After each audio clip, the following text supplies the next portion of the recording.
The dancing chef. Yes, my brother. Let's have you. Pleasure. On the show. A pleasure. Good. Pleasure is all mine. We have a wall of fame here. I'm happy to be in the company of greats such as Just the Fixer, my brother over here, DJ Bush Baby. Awesome. I mean, there's what cannot express how you're at home. Feel at home. All right. We have a wall here. Yeah, it's a wall of chaos. Okay. The things that happen to creatives. Yes. Chaotic things. Which one of these gives you trauma? Man, I was actually surprisingly, when I sat here, I was just looking at this wall, and I was looking at trouble only. Because Give us three. Mention them to the public. So I can relate to so many of the things, and as a creative, as someone who's building a brand, I've had people give me so many excuses, and all these things actually apply. Rendering. It's a trigger wall. Pick three. Pick three. Pick three. Yeah. Okay, let me see. And they give us a story. Let me see one. The rendering is number one, obviously. People have rendered in your life. Because people have rendered, man. Yesterday, I just told a guy that, have you been rendering for a week? Because for a week, I'm waiting for some work for my launch. The guy was supposed to make for me some promo videos, and up to now the guy is still rendering. And my event is my 5 days. As we tape the podcast, my event is the podcast. 5 days. The guys. Imagine my event is next week on Friday. Yes. Because I'm launching the bus, Bush Baby. You know about it. Yes. But the guy is still rendering. So I asked myself, but at what point does this guy respect what I'm doing? So it's rendering is trauma. So I'm still in traffic. That one is terrible because when you give a person such an excuse, doesn't really make any sense. It's just Because irresponsibility. you can never be in traffic forever. No, you can't. At some point, True. You have to. The traffic has to. Yes. So yeah, that one is number 2. And then let me look for the other one. I see. I lost the footage. Hey, Abuda. I lost the footage. Hey, Actually, creative excuse. The SD card disappeared. I lost the footage. Actually, led me to Just the Fixer. I remember some years back when we started Idro Street Foods on Kalungu Road. Yes. As I was, hustling. I'm a guy who came from a background of things being organized. Corporate world. I work as a manager. Things are organized. You work for organizations that have the resources. So things are kawa. Yes. Now I come in the hustle world. And I find that everything is... In the creative world. In the creative world. Chaotic Actually, world. in the creative world. So now I'm there. I'm working with people several times. We do the Ndikumulamwa. Yes. And then several times people are telling me that people who came, I got hooked with some boys from Machindi here. And then I realized that these guys, every time they're telling me they lost the footage. Then I was like, but at what point do these guys take my work serious? Then somebody told me, now I've got Just the Fixer. I think he's going to come at a cost, but he may be able to not lose the work. Just the Fixer. The guy never loses footage. The footage might never, Yeah, Just might the never Fixer get doesn't lost. lose the footage. Yes. All right, so yeah.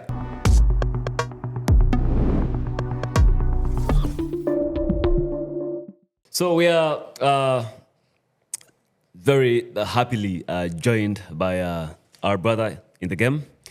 He's an expert in the culinary art and business. All things food. Musaja mufumbi. You need to test his food.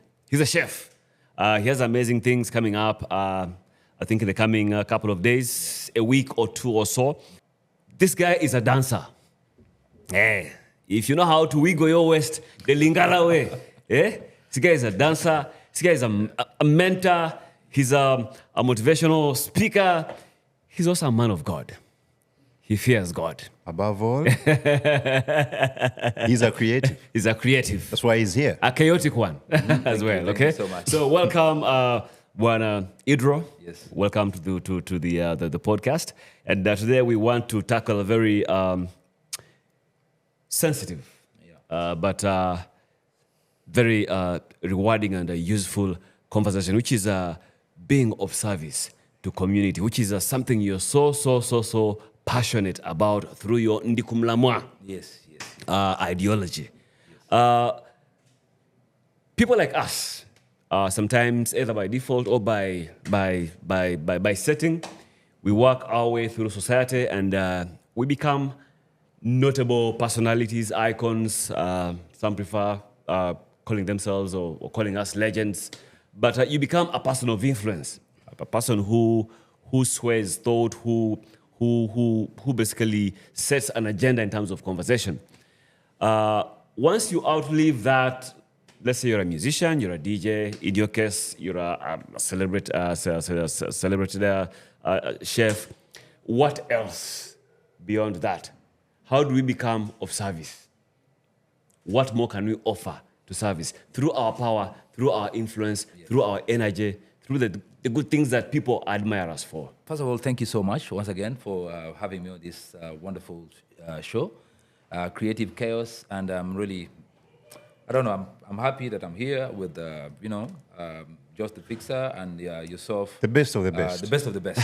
So when you called me, I couldn't even hesitate because I knew that, man, the best of the best. You know, a couple of years ago, during the COVID period, when I started doing those videos of the dancing chef, and my videos started going, viral because people were bored, didn't know, and it was, I think, a very creative way of, penetrating the market, because so many people have restaurants and so many people can cook, and definitely there's so many great chefs out there in the country, but it's really not about that. It's about how you package yourself. So anyway, I packaged myself and then got into the market. So after like a year, I got a gig. The first time I got a gig from my Instagram posts, this old lady in her 60s talks to me, and she holds me by the hand. By the hand, and then she tells me that, you know what, son, you're the dancing chef. Then I said, yes, ma'am. Then she tells me, you know what? Do you know what you're doing? Then I looked at her, and I said, what kind of question is this? Then she asked me again, do you know what you're doing? Then I said, of course I know what I'm doing, ma'am. Then she said, she smiled and said, let me explain to you. Then she started explaining. She told me that, you know what? Do you know that right now you are going to be a public figure? Have you thought about this move of you becoming the dancing chef? Because I saw a little brief about your story. And do you know that you're going to impact so many lives? You're going to influence so many people out there. Then I said, yes, ma'am. Suddenly, I understood what she was talking about. Then she told me, you better behave. Now, I'm going to get back to your question. Now, those kind of words from that wonderful lady, for me, they were very inspiring. And I kept on thinking about them so many times, and I was like, okay, you're going to be a person of influence, and you better behave. So, service. For me, my understanding of service to community is something that I really connect deeply with a certain level of spirituality to being well-behaved. Being well-behaved is something that I believe a lot of our creatives out there lack. Character. Character. When you lack discipline, when you cannot behave, however good, however brilliant as you could be, you will always try to turn people the wrong way.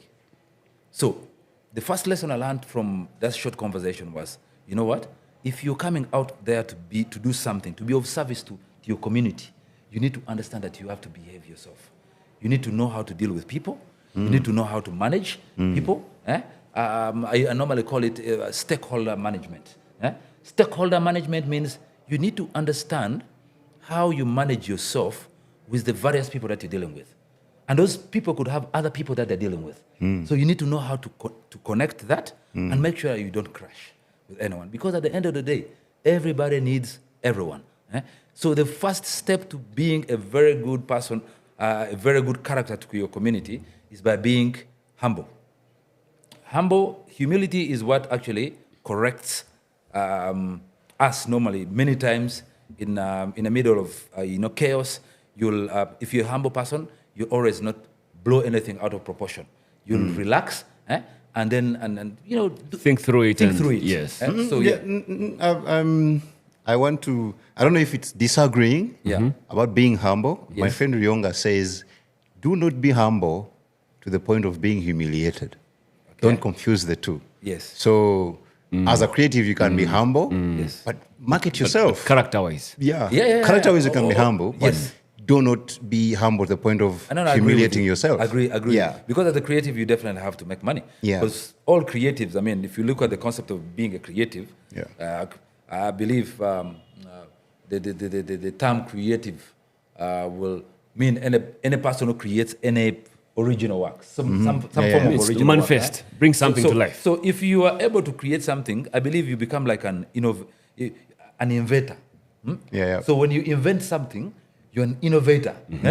So you're a creative.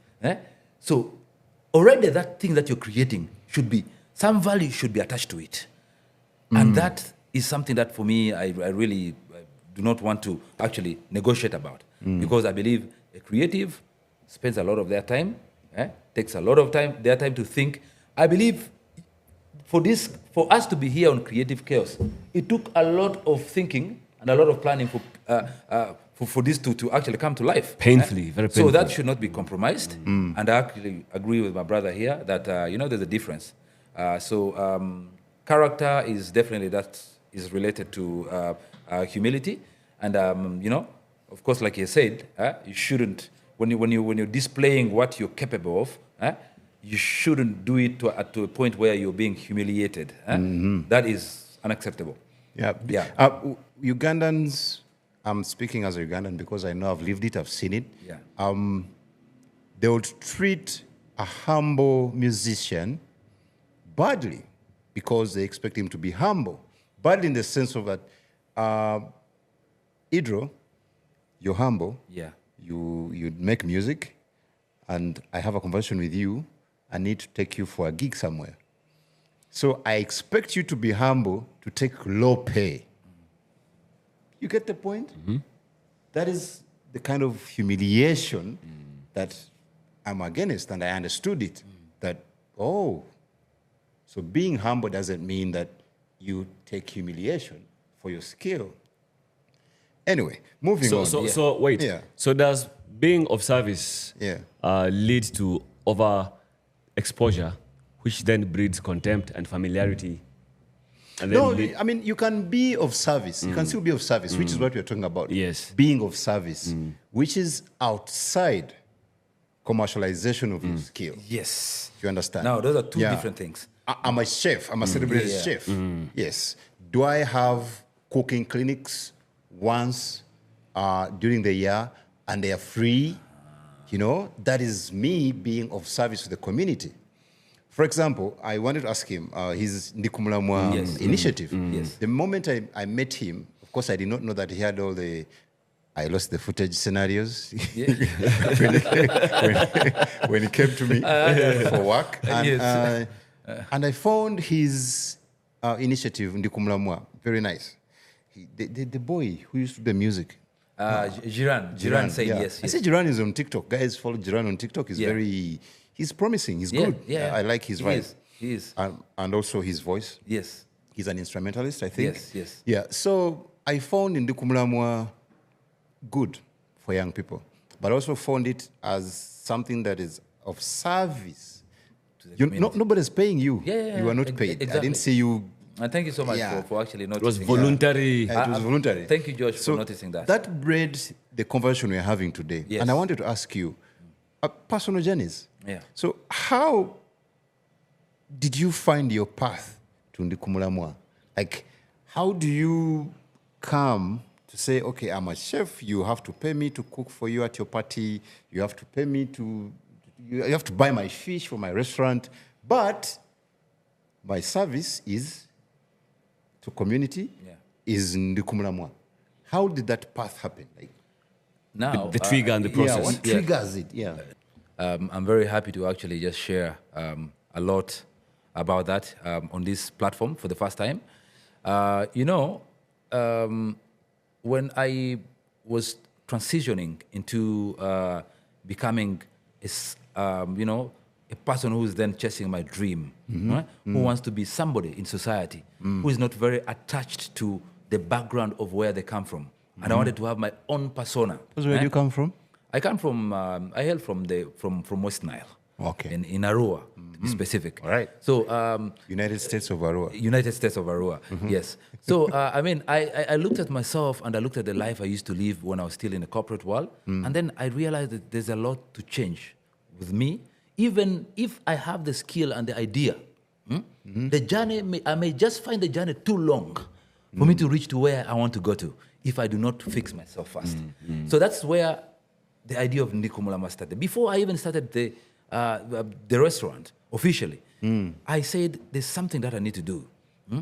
And I remember there's in 2019, I was walking down the street somewhere in Arizona, in Tucson, in the United States, and I was walking down the street and I was thinking to myself, Africa, Uganda in particular, I was thinking of all the problems that we have in our society. And I was telling myself, but Idro, you can't fix any of those issues. You don't have power. You don't have money. Power and money move hand in hand. Resources. You want to move things. Resources. Yeah. So you don't have the resources. You can't do anything. Then I said, but there's something that I can do. But I still didn't have the resources because I didn't know Josh by that time. I knew Josh, The in the background, networks. but not up and close. I mean, Bush Babies, legend, you see them from afar. So there's no way I could even bring such an idea to life without knowing some great creatives, some people who can actually bring this thing to life. So I thought to myself, I said, okay, you know what? I need to, I know how to talk a little bit. I can talk to people. Let me think of something that inspires me first myself. Ndiko Mulamwa is basically a story of me telling myself, you know what, Idro? You have to be the change that you want to see. It has to begin with you. Now, if you want your society to change, you have to be the person who changes yourself first. That same Ndiko Mulamwa, which we paused a little bit, has inspired me this year. Oh, you paused it? We paused it a little bit because then I became like, the Strategically. Idro Street Foods became like, Strategic withdrawal? Yes, strategic withdrawal. Or retreat. But we, now that you're actually here, now that you're here, Yes. we are going to go back to Ndiko Mulama. So this year, last year I spent quite a bit of time with my brother Bush. And this year, one of the first things that I decided to do, I revisited Ndiko Mulamwa with myself. And I said, Ndiko Mulamwa is the definition of a self-hero, a person who is on the right path in achieving their goals, in doing great things for their community, which means participating in your community activities. Ndiko Mulamwa means doing something like what we did in COVID was people were depressed. I started this Ndiko Mulamwa at Idro Street Food, that location where we were. And I would put a big banner outside, Ndiko Mulamwa's every Friday, and we put the date and the time. And people started coming there one by one, and before we knew it, we had something like maybe 100 people attending Ndiko Mulamwa. And what were we doing there? We were just talking to people. Just telling sharing. them about, we were sharing positive stories about being positive. Because that time people were depressed, and the best thing we could do is share stories, but share positive stories. So Ndiko Mulamwa is basically all about this individual like myself. That time I was inspired by the idea of doing something for my country, something for my community, even though no one was noticing me. I knew that someday, maybe I could, I could get a reward for it. But I just wanted to inspire young people out there to show them that, you know what, you being a Ndiko Mulamwa person, you can dream, you can have a dream, but it has to start from somewhere. Yeah. That's why when I launched Ndiko Mulamwa the first time, that's the second day, the second episode of Ndiko Mulamwa, I launched Idro Street Foods. That's a small launch of that place that time. I launched it because I wanted to show them that, you know what, I used to be a guy who used to be in office, but now I left my office. I am chasing this story of a restaurant, and I want to be somebody. I want to be known as a chef. And I told them, I want you guys to follow me and see how far I can get. So Ndiko Mulamwa, for me, that was Ndiko Mulamwa. I was inspiring these young people without expecting any monetary gains for my service. Or reward. Yes, or reward. So I believe that is, for me, that is the true definition of being of service to your community. Yeah. Doing something without expecting much. Yes. You obviously deserve to be where you are right now. at a personal level, and also still with a reference to Ndikumulamwa, are there any key milestones that you are proud of that you can look at and say, okay, this person, this situation, this initiative, this idea, this concept is as a result of Ndikumulamwa, or as a result of Idro street food, or as Idro the personality? I mean, Ndikumulamwa. Personally, I knew Jiran through Ndikumulamwa. So. Yes. I mean, like he's saying, I mean, I became a big fan of Josh the Fixer through our connection. And if it wasn't for Ndikumulamwa being on the right path, looking for the right things, the right people, I would have never connected with Josh the way we did. Josh, you know, by the way, one day, Josh, I'll buy you a drink. I'll buy you a drink. I know. Give me my flowers. Give me my flowers. And obviously, I would have never met, gotten up and close with Bush Baby. We had an amazing time together as brothers. And that's why next Friday, Bush, it's going to be a great opportunity for us to just, celebrate a little. Yes. The journey is still far. Yes. Because, I mean, we still need to turn all that into money. But this small launch, the family is going to be there. What are we launching? Family, What are we launching? Idro Street Food. Yes. Yeah, the bus restaurant. The rebrand the rebrand and the bus restaurant. New location. Yes. But we're going to have a good network of people, and it will be good for my brothers to be there. Around, Sure. we network together. Okay, before you go there, let's just hear this straight up. Idro is a street chef, like he said. He has had a restaurant in Kansanga. Yes. Closed right now. Yeah, it was closed. Okay. Yes. Businesses go down all the time. He's relaunching his business, his street food business. Where? On 8th of next November, 2024, Right. at Motive Bugolobi, Port Bell Road. All right. And I can tell you it's chaotically Creative. exciting, creative. It's It a is bus. creatively I mean, the guy chaos. has built a restaurant out of a bus. Yeah. You can imagine. A restaurant out of a Out bus. of a bus. Yes. Who would have thought of that? I mean, Yes. Hey. You know? Okay. It is definitely one of those projects that is... Chimere is great still. No, Chimere is good. Chimere, and this time around, you are going to see what's going to happen on the launch. I think after a couple of years of being in a creative space, interacting with creative greats like yourself, like Bush, and a lot of other great people, I think that actually really amplified my creativity as a person, and I actually realized I was born a creative, not a manager. I realized because You're wasting yourself as a couple manager. just like these past few days, I've been at Motive, and how I wish my brother here, Bush Baby, who had been going to Motive when we were still trying to remove things from the bus, trying to rip it up apart. How I wish he could be with me when those comments are coming. Yeah. I've had people saying, "Wow, you guy, we've seen this thing, but damn, you're creative. We never thought this thing would come out like this." And people, like, you can see how amazed they are.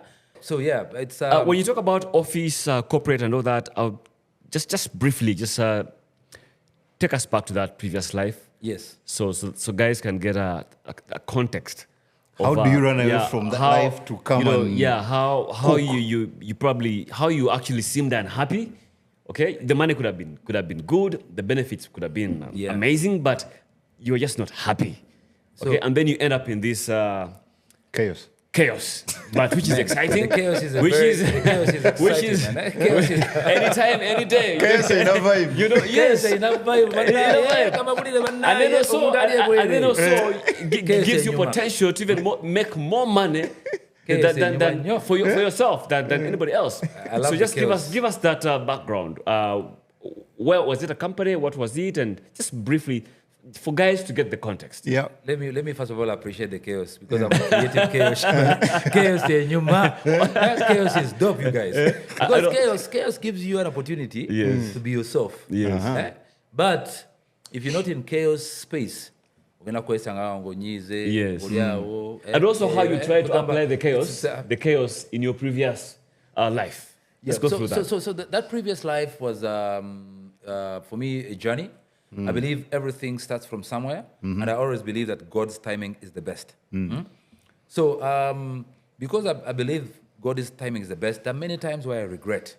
I said to myself, I could have been very far by now if I had started operating the way I have the past 5 years now, I should have been very far. But I don't regret.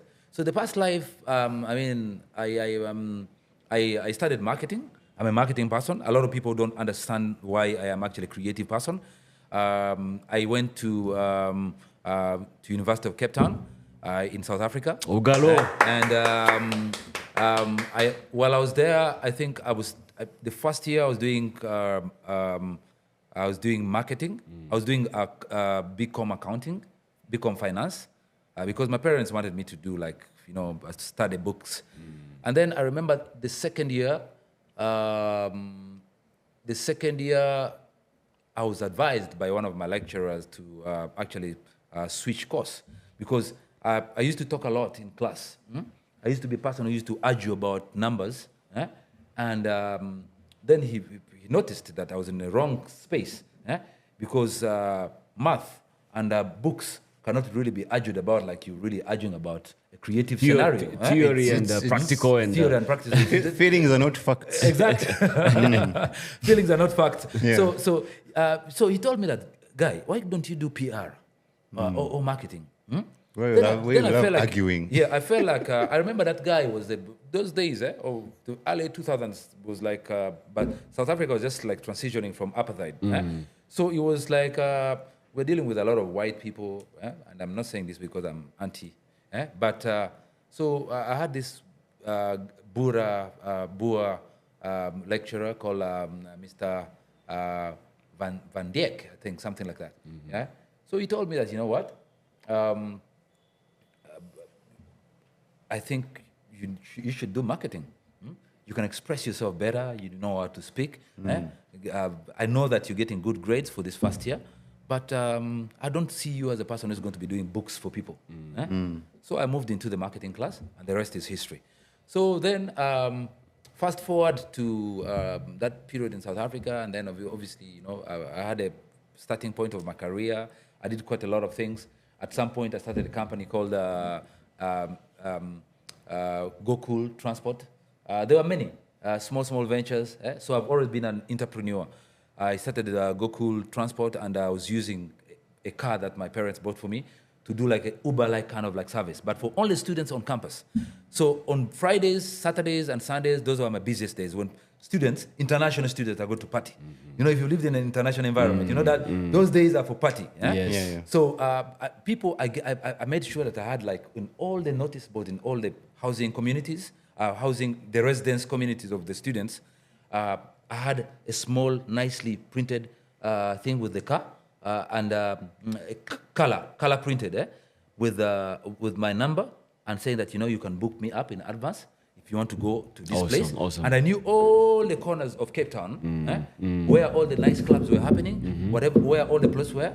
So that became my service. That time, so You identified a problem and you came with a solution. so after that, I also worked a couple of fringe jobs, and then I worked for Absa Bank before even knowing that Absa would one day come to Uganda. I think that was my first corporate job. Then I moved back here, and then I had a lot of other jobs. Then I moved to family. My family is a huge business family. So with my family, I started also from somewhere. I worked my way up, and then by the time I resigned from the family business, I was the group general manager for the family, I was running about 3 business units. What's a family business called? KK Transporters Group.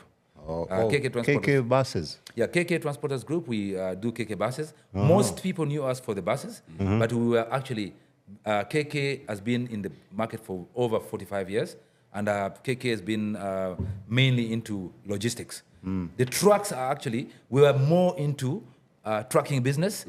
Yeah, 2009, I think. That's when we got into the bus business. Okay. But for all the other years, we were mainly into the trucking business. So doing logistics, working with food, WFP, that's the World Food Program, and a lot of other international organizations, moving cargo from within the region. Okay. So that was my main job. I was mainly into operations, trying to see that customers are happy, and make people happy as well. So in that setting, Yes. at a KK group of companies, Yes.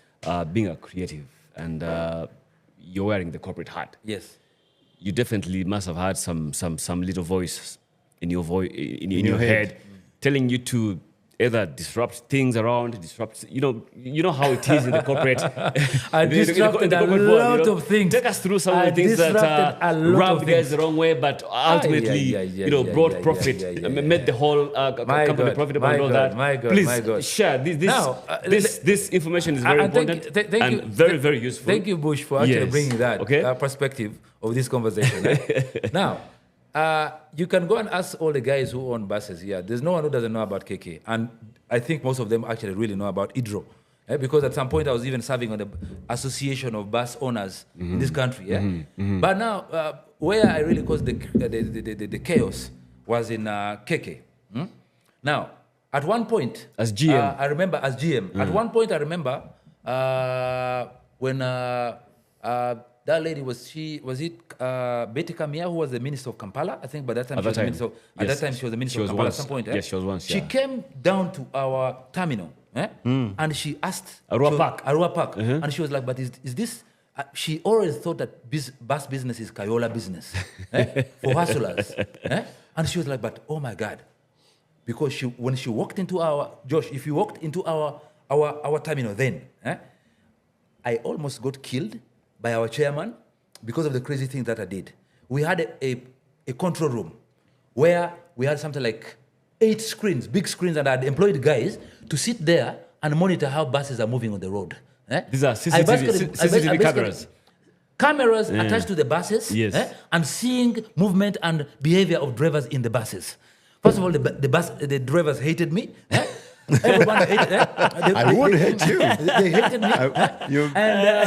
And also, I did voiceovers. We had like welcoming messages in the buses, which they had to play at every like how it is on flights. Welcome to KK Travelers Bus Services. Beautiful. So we did like all those.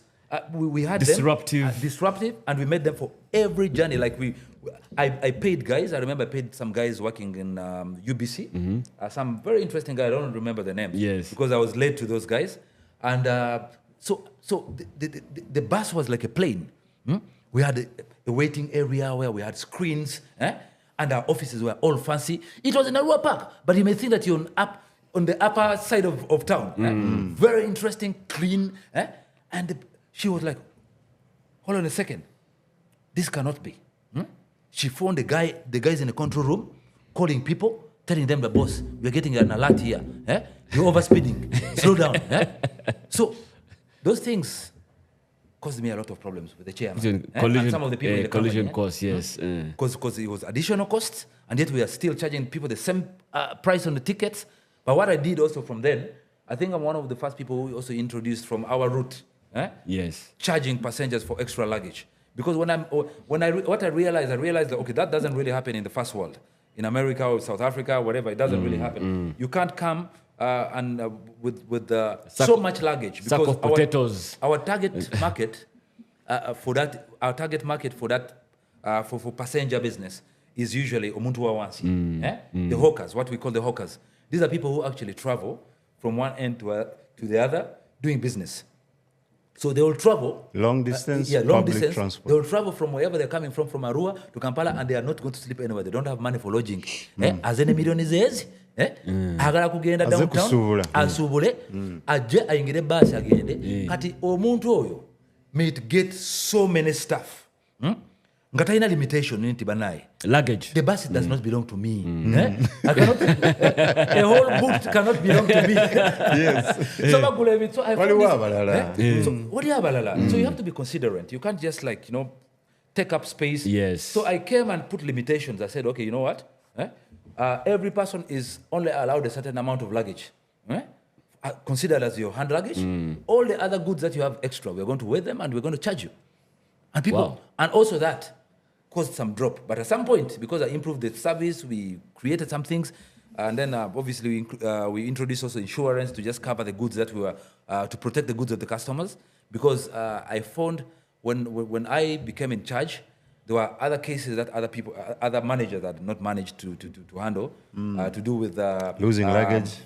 Customers losing luggage, and then obviously because this industry was perceived to be like a Kayola business. Kayola business. So you would find that most people, if you lose your luggage, you go to the business owners. No one wants to be responsible. So I tried to streamline all those things, and obviously that caused me a lot of chaos. And I remember I also chaos. I remember as you go to Karuma, Yes. there was a very big billboard of KK travelers traveling with the community. People who are watching, Yes. people definitely must have seen that billboard. Yes. And I can guarantee you there's no bus company that has ever put up a big billboard like that. Because, again, KK was in the hand of a creative person. Yes. So I was And bringing that the billboard creativity. brought you issues. It brought me issues, but it brought business. It brought business. For God's sake, after all those things, we actually won an award. KK won an award which I'm very proud of, and because that award was won during my Matena in the helm. So KK won an award as the best passenger transport company. It was awards organized by the Ministry of Transport, and I was very proud that we actually won an award because we won it on merit. We were doing a lot of great things, and we wanted to be a leader in the market. We wanted to be a leader. We wanted to do great things because the person who was leading then, me, I was a creative. So everything I was doing was inspired by creativity, and also definitely at some point I knew that people had to understand that to understand the creativity comes with a certain element of also understanding marketing, because I knew a very basic principle that in every business you will always lose customers, and if you know that there's a fact that you always lose customers, you must always market to find new customers, because you lose customers, you have to recruit. So you cannot say that marketing is not important. You cannot say that for me, I'm known, I don't need to market myself. You'd be lying to yourself. So I brought the element of marketing into the company, and we did a lot of things. I think when CSR during COVID, I think I must have seen you on CSR, TV. yes, we did on TV. We I think it was a paycheck or something.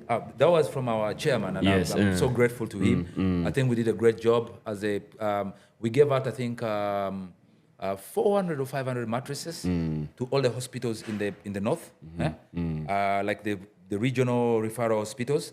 I think Arua, I remember Arua because Arua got, I think, 50. Arua and some of the key cities, the ones with the big hospitals, they got about 50, and then other small referral hospitals got about 20. So they spread the 500 mattresses, but because remember that time, people were getting sick, going to the hospitals, and there was no space for beds. So it was the most beautiful gesture that for me, I felt like, the company we could give. People were giving money, but at least like we thought outside the box and said, you know what, instead of just giving money, let's give some money, but also give something that can be practically taken on ground to these facilities that really much need these items. Service, yes. And So how are you dealing with balancing service and creativity? How are you dealing with that burnout? No, before we go there, there's something I want to ask. Yes.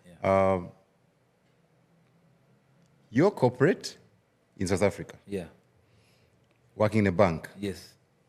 Earning how much? I was earning at the time close to about maybe $1,500 Per month? Yeah. Take home? Yes, take home. All right, 1,500. Yes. You come into the family business. Still corporate-ish. Yes.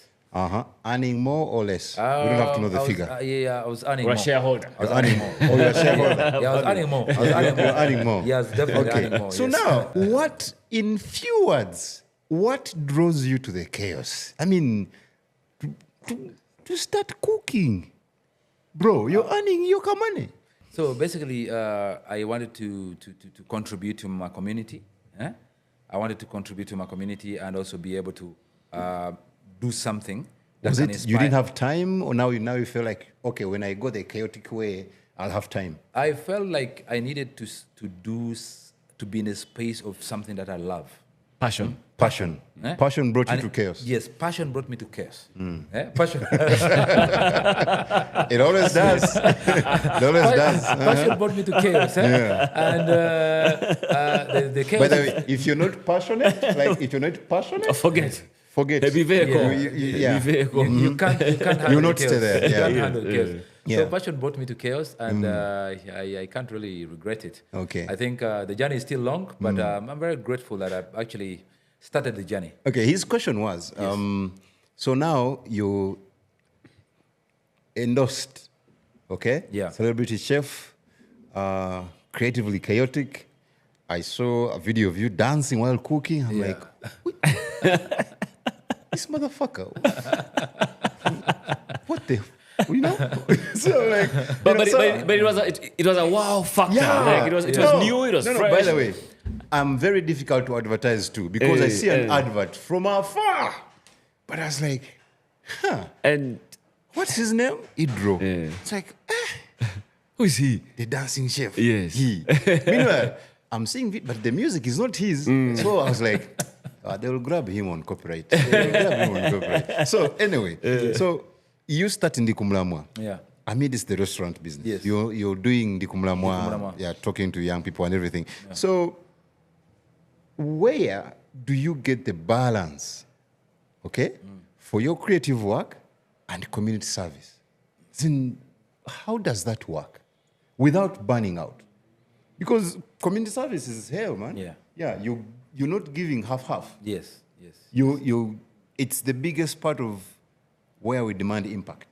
The moment you go into the community to do work, that's why people go for the easy things, cleaning, because you can say, It's they like- cleaned here. It's like being an understand? MP. Yeah. Yeah. In Uganda. So burning out, how don't you burn out? Doing your creative work, your creative cooking, and then community service. Again, I think, Josh, I think this also goes back to, again, passion. I think community service is all about passion. It's about leadership. It's about leadership. And for me, I think once those two sync well, then balancing becomes a little bit easier. Because for you to be able to serve your community, you need to actually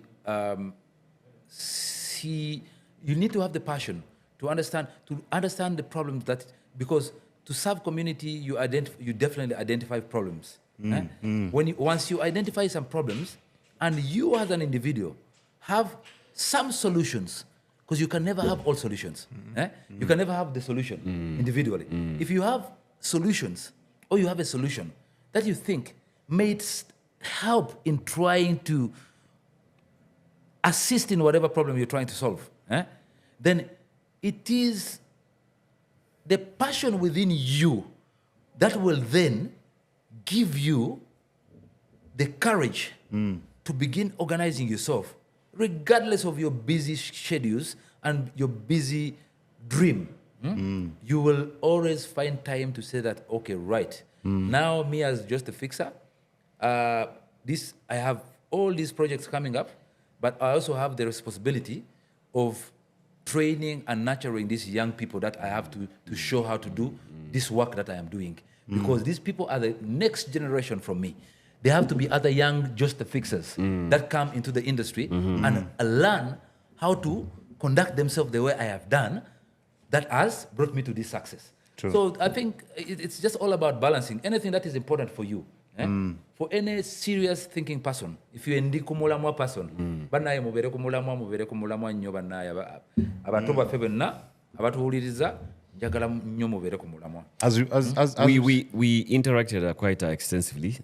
Maybe that would be another conversation for the upcoming episode. But there's something I wanted him to slightly share some insight. We're in an era where the employable force or workforce or people whom we consider employable material are young people. Yes. Young people, their thinking is different. They are radical. You've seen what in Kenya, the Gen Z situation. Yeah. We recently had a march to Parliament here. At Idro Street Food, you have these young guys. Yes. In your mindset or mentally, for you think you're helping people. You're serving people. You're trying to make sure that these guys turn out to be better individuals in their societies or wherever they come from. Yes. But some of them don't see that value. What are some of the challenges? Well, Because you strike me as someone who has time for people. yes. Yeah, you actually make time. You make time to meet people. You make time to interact with people. I do a lot of individual personal counseling with some of these young people. Yes. We'll call it mentoring. But, mentoring, also is a two-way thing. Yes. You have to be willing to be mentored. Exactly. Yes. You as a mentee, you have to be willing to receive information. And if you're not in a position to receive information, then there's a problem. So what the challenges I've faced for me with the younger generation, the generation which is obviously below our generation, is the fact that they're great people, great minds, very innovative, very promising generation. But I've always said that for you to be able to succeed in this life, attitude is everything. Your attitude is everything. So for me, the challenge number one is just the attitude. When someone thinks that they're doing you a favor, even by being at your workplace, is the wrong attitude in this first place. So when you come to Idro Street Foods and you think that you're doing me a favor for being there, and yet I'm spending money to build, first of all, I've made you part of my dream, and I'm spending money so we can succeed together. And you still think that, you probably know more than I do. You may be right. Everyone is entitled to their own opinion. Attitude. But that attitude is actually, first of all, false. Because for someone, you cannot come and tell me, someone who is less, there's one person actually I was working with sometime particularly, and that person was there when Just the Fixer was doing an episode for me. Some project we were doing was Just the Fixer. And I told that person, you look at this gentleman, how he's working. When we agree that he has to come at this time, he comes at this time. When he says he's going to do this, he comes at this time. When he agrees that tomorrow is coming to first show me how to speak on camera, he comes and does exactly that. Coaches then I told you. him that, you see, this person here is a serious person. Then I told him in very few words, I told him, at least can you borrow the seriousness from this person and you adopt that in your works? It will make you a better person. And the person thought that the person felt like, you are attacking them. So in my mind, I was like, man. How do you have an attitude? The first time somebody fixed my attitude to work was I was telling them how much I want to earn, and then they were like, break it down for me. It's like, this for my rent, this for my so-and-so, this for my transport. He said, bro, I'm not paying you to come to work. So strike that out. I was like, what? You're not paying me to come to work? It's like, yeah. I can't pay you to come and collect money. No. So they were selling you their lifestyle. Exactly. In a way. Yeah, so I learned it. I learned it that, I need to fix my attitude. My job cannot pay me for everything, you understand? But I have to be there to work. Lucky as I've been, blessed, not to look for work. Yes. That work has always looked for me. But I've had to have so many attitude changes. You change according to, to the flow. It's like our young guys. You work on media, especially visual television. Exactly. It's your duty to leave your house looking good. Yeah. Yes. You cannot say. But then you want to go and harass because that's the media house to give you wardrobe and I don't know what, and then you throw tantrums and things like that. Come on. So responsibility. Yeah. News anchors are dressed by. Find yourself someone who can dress you. Awesome. If you want awesome. I would love us to wrap up part A of this conversation. All right. And guys, please look out for the next the follow-up episode, which again it's an intense topic, which basically I think concerns all of us, whether you're creative or not. We all have some sort of chaos. There's always a battle in the mind. I want you to look out for that episode. Idro, thank you so much for coming through, and of course, this coming Friday, inshallah, if by the time this episode comes out, hopefully would have given you some good publicity. But expect us, and we're looking forward to the food. We hope that the recipe, you've also upped the recipe game. Yeah. The dance moves have also evolved. Definitely. And you have a song. I have a song as well. He has a song. I have a song. I have a song. We'll drop a snippet. We'll drop a snippet, but you can check it out on YouTube. Exactly. It's amazing. Me, I'm one of those people who want to propose in public. Yes. So you don't say no. we want to onboard you as our first sponsor. For Creative Chaos. Can we have that conversation later on? Yeah, we can have that conversation. Good. Nice. We can have that conversation. Super. All right. Shukran, Sana. Thank you so much. All right. Okay, guys, see you on the next episode.